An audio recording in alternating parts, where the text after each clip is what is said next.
Hiya. Hi.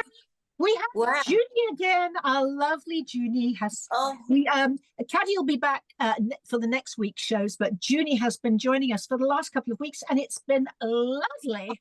It's been such fun. It's always good to be a part of the Wonderbirds. It is. It's great. You guys are so much fun. So I'm provisional. I'm on a test. oh, more than that, Junie. More than that. Bless you. So what have you been up to, Nat? Oh, I went to, well, on Saturday, I went to, how can I say this, a very joyous funeral. It was a funeral, but it was full of people, because it was an older lady. She was the head mistress of Red Roost Theatre School called June Rose. She was a total legend. And all these people that I haven't seen for 46, 47 years turned up. And it was so full of love and so full of celebration for this amazing woman. And it was a really uplifting, terribly sad, but wonderfully uplifting goodbye to her. And to see that so many people had been touched by this one person, quite wonderful, very emotional. I'm not changing the subject now, but I love the plant in the background, or the light. Is it? For God's sake, we're trying to have a serious conversation here. You love the plants. Actually, having said that, I like your cushions, Dee. Thank you. It's her new house. I know, bargain of the century, the cushions and throws and lovely things. So I'm getting there. Are you wearing a dressing gown? Who? You. Me? No, yeah. This is a shirt, darling, a shirt. But I do have a dressing gown very similar to this. That's probably why you think it was. Glad you dressed up for the show. Anyway, we have got an incredible guest, haven't we, Dee? We have. We're very, very excited because we're going to be flying over to LA with the amazing Adrian Gurvitz. Hello, Adrian. Adrian, you're in LA. Is that where you live? I think I am. What time is it? I think I'm in Shepherd's Bush now this morning. Yes, probably are actually. In your mind, because where were you? Yeah, you were born in London, weren't you, Adrian? Yeah, I was born in London Hospital. Were you? London Hospital. So I'm a Cockney. Oh, you're a Cockney. I love it. I love it. I love the thought of a Cockney in LA. There must be some sort of term for that, like a collar or something. That sounds like a movie, Cockney in LA.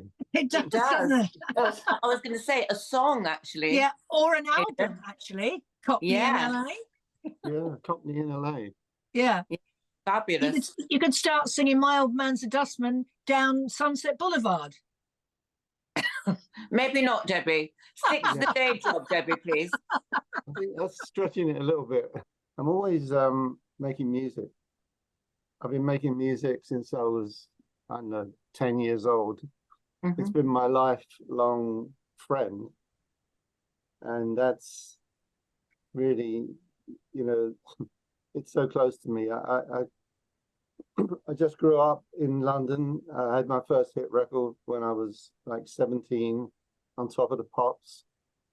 And who was that with? It was my band called The Gun. It was called Race with the Devil. It was a rock song that burst into the charts in 1968 on Top of the Pops. And it was kind of the beginning. The very beginning was my father worked with Cliff Richards and the Shadows. And he was like their, manager / tour manager. And he also worked with the Kinks and all the early rockers. And that's what kind of gave me my vision of wanting to be in music. He actually took me to see Eddie Cochran at the Finsbury Park Empire when I was 10. And when I saw Eddie Cochran, when I left the theater that day, I thought, okay, that's it. Mm-hmm. I'm gonna be a rock star. Wow. And that was it, really. Very quickly, after I had my hit with Race with the Devil, I then was friends with Jimi Hendrix. And he introduced me to Buddy Miles, who was the drummer in the band of Gypsies. When Jimmy died in 1970, they asked me, Buddy asked me to come out to America to play guitar, to replace Hendrix, which was Wow. a bit of a feat. Wow. And then for 2 years, I was touring with Buddy all over, playing 50,000 seaters a night. And then I met the ominous Ginger Baker. Oh God! And you're still alive. I know. He was backstage. We played a show with him, and he came up to me and said, "Oh, you're the best guitarist since Eric Clapton. You want to make a group?" And I said, "Well, you know, I'm with Buddy right now." But after I went back to London, I walked into the Speakeasy one night, and he was there. And he said, "Let's form a super group." And that was the Baker Gurvitz Army in the 70s. Wow, yes. What an experience. My God, the Speakeasy. I probably met you in there. Yeah. Oh, God, I'm so sorry. I didn't, did I? Oh, Yeah. oh, No, I'm saying I probably did. I mean, I started going. So my mother and stepfather used to, oh God, I mean, I hate to say his name, but you might have known him because they handled all the sort of big bands in the sort of late 60s and 70s. He was Maurice King. Oh, yeah, Maurice King, yeah. Yeah. So that was my stepfather. So I was kind of brought up in that sort of, you know, same sort of thing as you. And I remember Jimi Hendrix being on the bill with Cat Stevens and the Walker Brothers. Oh, and everybody, when he was playing, everybody was going, "We want Scott." They didn't even want to listen to him. Well, the Walker Brothers was on my first tour because when Race with the Devil was a hit, we had a tour with the Love Affair, Scott Walker, the Casuals, and it was like a British tour of cinemas.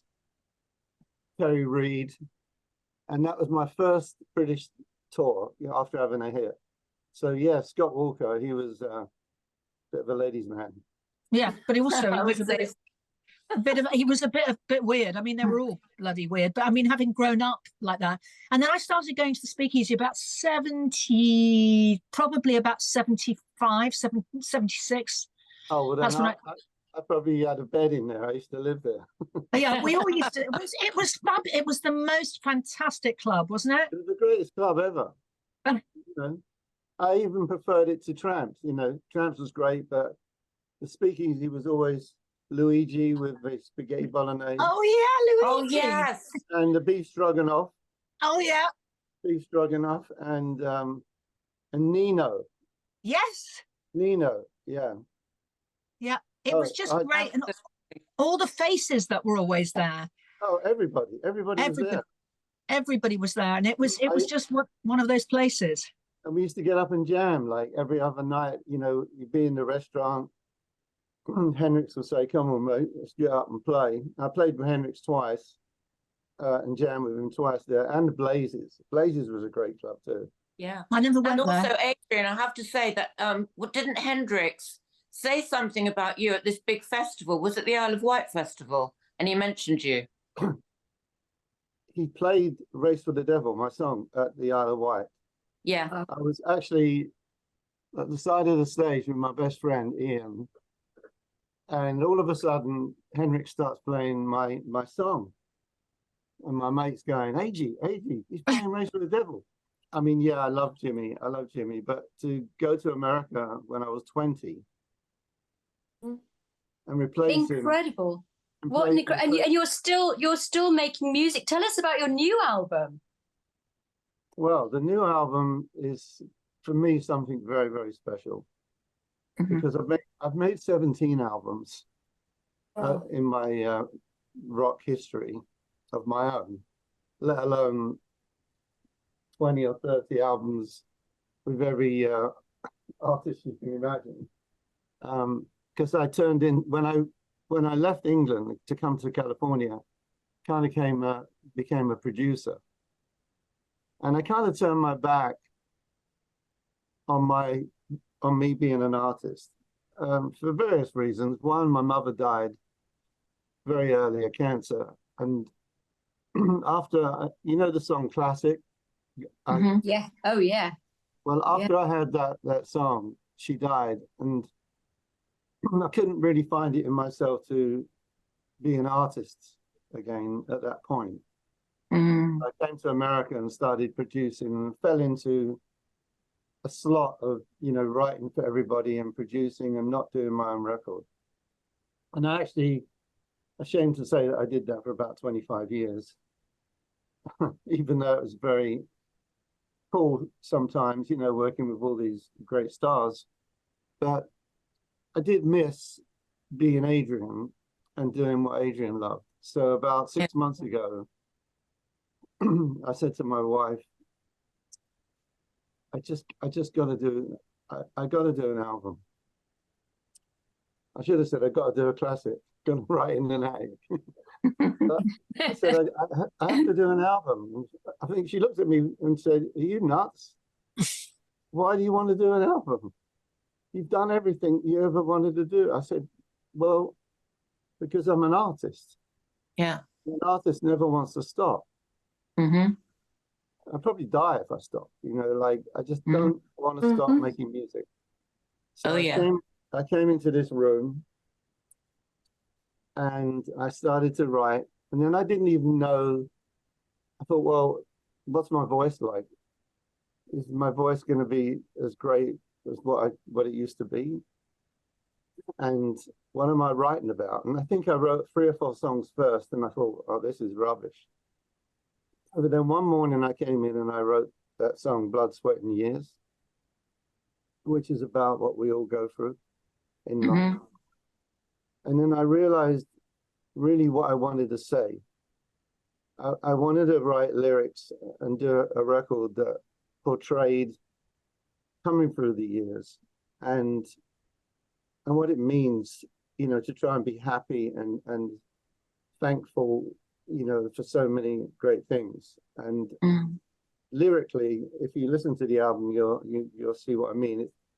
It's not an album of like, I want to be a pop star, I want to be a, you know, I want to be, look at me. It's really an album about saying something that means something. I loved Stealing Time. What's the story behind that song? Well, stealing time is exactly what it is. I mean, we're all stealing time. Every day that we get up, we're stealing time. And we don't know what tomorrow's going to bring. And so that was another poignant thing I wanted to say. And your voice, by the way, is fantastic. Well, I'm going to tell you a funny little story. When I have, you know, my studio's right here, and here's my vocal booth right over on the right. And I started to come in because I'm, you know, kind of eccentric when it comes to music. So I would come in the studio like 6 in the morning, and I'd have my song that I just produced, and I played everything myself. And then I was sitting here with the lyric, and I thought, well, I'm not going to wait till 4 o'clock in the afternoon. I'm going to sing it now. So in the morning, you know, everybody, when you get older, you get a bit of croakiness in the morning, right? And I went in and started singing about 7 o'clock in the morning. And I could hear the croak, like that little bit of a, you know, good morning voice. And when I heard it back, I loved it. Yeah, I agree with you. There was It a worked sound. beautifully. There was a sound that added to even my original voice that I thought was very passionate and had a non-pretentious kind of feel to it. So does that mean every time you sing now, your gigs will be, if you ever do gigs again, they'll be at 6 o'clock in the morning? Yeah, 6 o'clock in the morning gigs.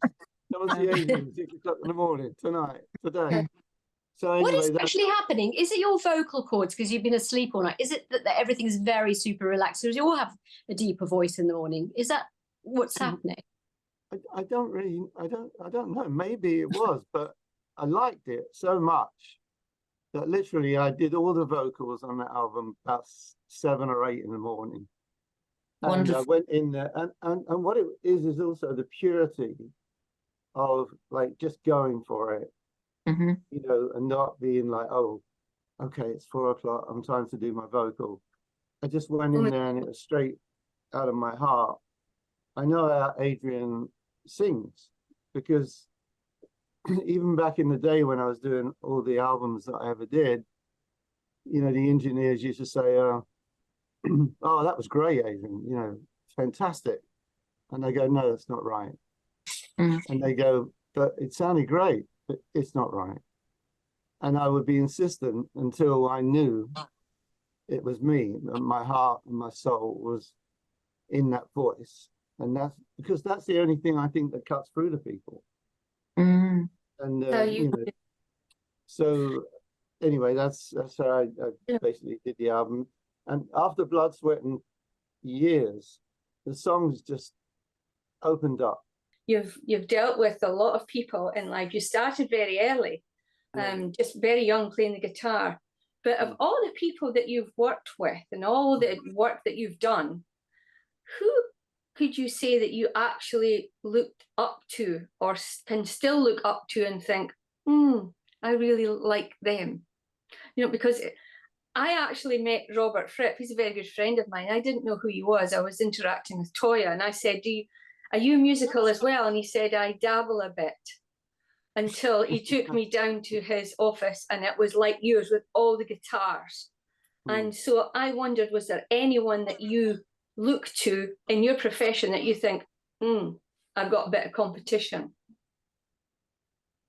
Well, obviously Jimi Hendrix was, to me, the greatest, you know, electric guitar player that ever drew breath. That's number one. But there's been so many people that I looked up to. So many. Stevie Wonder is a great friend of mine, and he came in here when I produced him with Pixie Lott. Wow. I did the Pixie Lott album with Stevie, and Stevie is just a giant. He's a giant, and I do look up to him. Even to this day, even though we're friends, I'm sitting next to him and I always feel strange because it's like, hold on a minute, that's Stevie Wonder. And he comes to my house and he plays my piano, and I definitely look up to him. Wow. Yeah. Wow. And you were actually on the top list of the best guitar players in the world from Melody Maker, weren't you? Yes, I was. Of course, it was a lie, but you know, I was pretty good. Do you remember? There's a guitarist that I used to love. I mean, I love electric guitar, and there was a fantastic. I mean, I used to love Mick Ronson. So it's a different generation. It's sort of like the Bowie, which coming into the sort of 70s, a bit different. I loved Mick Ronson. Did you like him? Oh yeah, Mick Ronson was great. Yeah, I mean, he had a great image, and he was so cool next to Bowie. Yeah. But I used to love, do you remember the sensational Alex Harvey band? Oh, of course, because Zal Clemenson, I used to love him.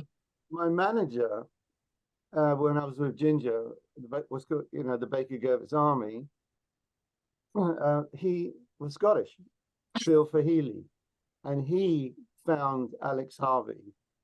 So we had Alex Harvey, Nazareth, who were Scottish too. Wow. Wow.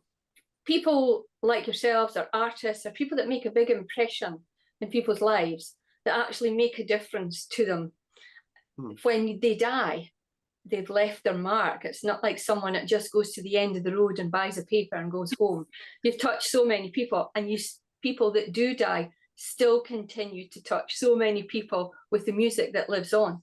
So it's appreciated in many, many ways and lives forever. It's a part of you that lives on and on and on. Yeah, but of course I'm not going to die. Not yet. Not yet. We're all going to go down the same road, I'm afraid, Adrian, but not yet. I'm going to be back on this show when I'm 104 with my new album. Yes, please. Yeah. And by which time we'll have had so many facelifts, darling, you won't even recognise us. Exactly. We won't be the Wonderbirds. We'll be the Wonder Ostriches by then. I mean, we'll be like the Wonder Skeletons, probably. It's so lovely to talk to you, because I'd love to talk to you about everything in the sort of 70s when I used to go to the Speak, and I'm sure we probably met all of those years ago. But so now that you finished this album, what are you up to now, apart from talking to us, of course? Well, I at the same time I wrote a book. I wrote my 60 years of the music industry and my life story. Wow. And I'm going to be putting that out next year with What's the the album. title? Have you thought of the title yet? Yeah, it's called A Classic Story. Wow. Well, will you come back onto this show again? And Please promote see it. us? Oh, of course. Yeah, of course. Yeah. Because And, if we film this later, you could actually be on at 6 o'clock, 7 in the morning, then you could sing to us. Oh, wow. Wouldn't that be great? well, I can Yes, sing please. to you. You can sing. Can you sing to us? Sure. Every morning you wake up believing. Every night you're too tired to pray. But you just keep on pushing and breathing. But it don't always go your own way. Tomorrow, the world will be better. What you said, it's just love. Swear it is. It's a heartache. And rivers of tears. Oh, Adrian, will you marry me?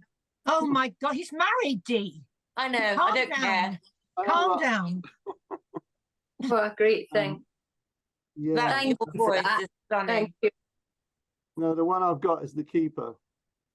Oh, how long have you been with the keeper? Quite right. 36 years. Wow. And do Wonderful. you have kids, Adrian? Only 4. Only 4. My son is a great guitarist, yeah. And my other son is in New York and at Parsons College, and he's a great drummer, great guitarist, but he's pursuing fashion. Oh, wow. My daughter is married to Janice Dickinson's son. Wow. I won't say any more about that. And then my older son is in like business and he's not musical. He's a grown up. Amazing. Yeah. Well, Oh, Adrian, Adrian. Thank you. thank you. Thank you. Please come back and see us. Yes, It's been brilliant talking to you. it really. You guys have really cheered me up. Now I can go back to Oh. Ditto. You're amazing, Adrian. Thank you. Yes, Lovely to thank see you. Thanks for Yeah. having me. Thank you. Thank Bless you. you.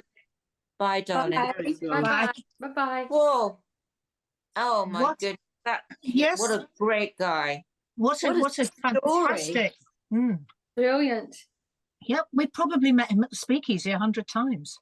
I'm sure we have because, my parents knew Cliff very well. And I remember being around Cliff Richard and Peter Gormley, who was Cliff's manager. And so, yeah, all that I think we probably all met each other. Those circles. That's And your absolutely mum and dad. Yeah. Totally incredible. Well, it's been a lovely show. And we're going to have to go. Goodbye. Thanks, Junie. Bye. See you soon. Bye. Bye. Bye.